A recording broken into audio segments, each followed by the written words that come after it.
Okay, so this is a reading slash reflection on a recent discussion I had with a social scientist.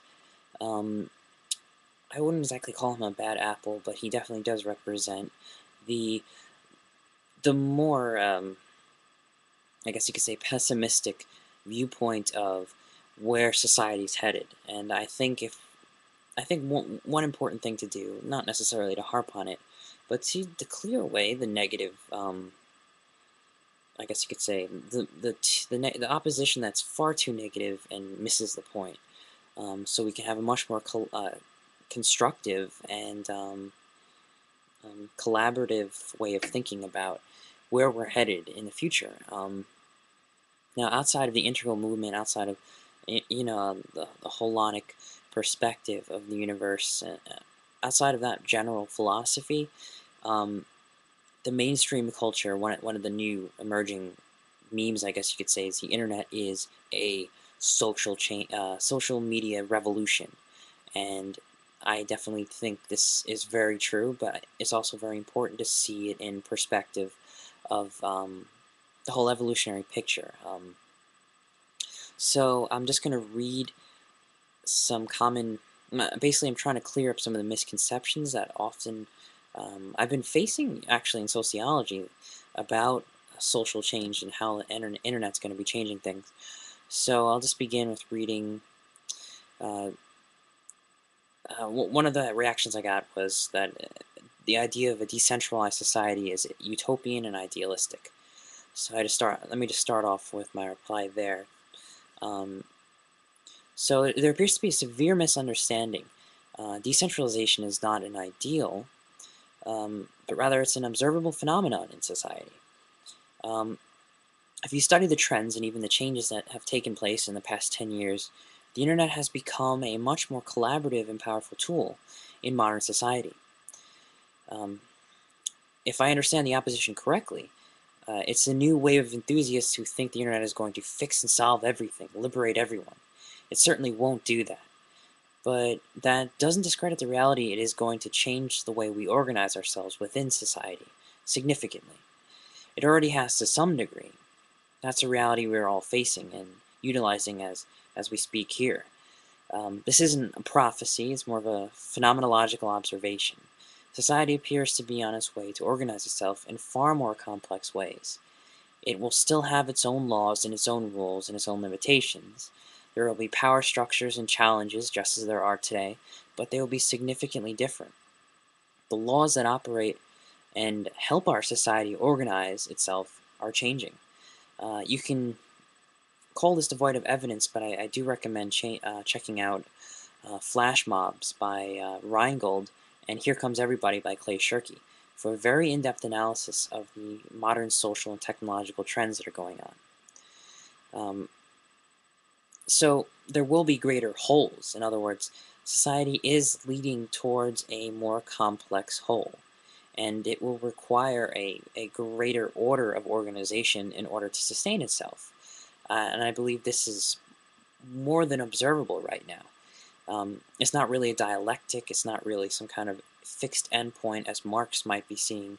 It is not a utopian, um, it's not a utopian ideal. So it's also ironic because many of the oppositional arguments have said, but the thing is emerging from a centralized bureaucratic agency. How can anything new emerge from this old structure? It's what we need to organize. It's a fact of life. Bureaucracy is a truth. It's a reality. It's as real as death and taxes. Um, well, I would argue in reply to that. It's to miss the point. So yes, it has emerged from bureaucratic states, the internet. Yes, it has emerged from centralized organizations. It's been paved, the way has been paved for network society by the big corporations, by the multinational businesses that encompass the globe. Yes, that's correct. That's sort of spreading like wildfire. It's sort of what enabled um, the network society to emerge from it because it had a limit. It had a very severe limitation. It created stratification. It created um, belittling the value of people and turning them into commodities. All these things are true, but just because the current structures we have today are limited doesn't mean something new won't emerge from them eventually. So I'm going to just end quoting there uh, because I think it's better to sort of take a step back and sort of analyze this from a more integral point of view, integral perspective. So we are headed towards a network society. What does that mean? What does that mean to us? Well, to us, it means exactly what's going on right now. Whoever is listening to this, it means more of this is possible, and it also means that collaborative efforts are more possible by smaller amounts of people for less amounts of energy and effort. And like any kind of new technology, that can transform the way society, what a society can do and the way it can think. So these are all very observable phenomenological facts. To sort of see this in an integral perspective, I guess we can argue the societal revolution or evolution, whatever you want to call it, as sort of a gradient. We're emerging, all these new complex things are coming together. Society is becoming more complex. And synergistically, that greater complexity is forming a greater whole. I mean, to put it in a good analogy, imagine the birth of an ecosystem on some barren wasteland um, 2 billion years ago or something like that. Vegetation is spreading over this barren landscape, this desert. It's slowly and surely terraforming dry land and dirt into soil, and it's sort of paving the way for other creatures to come in and come about. So usually something like this happens with multiple species. Um, but for the most part, there's one powerful species that sweeps over everything. For instance, vegetation. Um, I know vegetation is itself is not a species, but generally speaking, vegetation goes in, it creates the space for something to emerge in it, a more complex ecosphere, and it just keeps building up from there. So what we really have is just this continual process. It's happened billions of years ago, and it's happening right now. We have these big multinational corporations, big centralized forms of organizing society, spreading like wildfire, but they're not sustainable. And they eventually will give way and lead the way for more complex and much more holistic perspectives and ways of organization.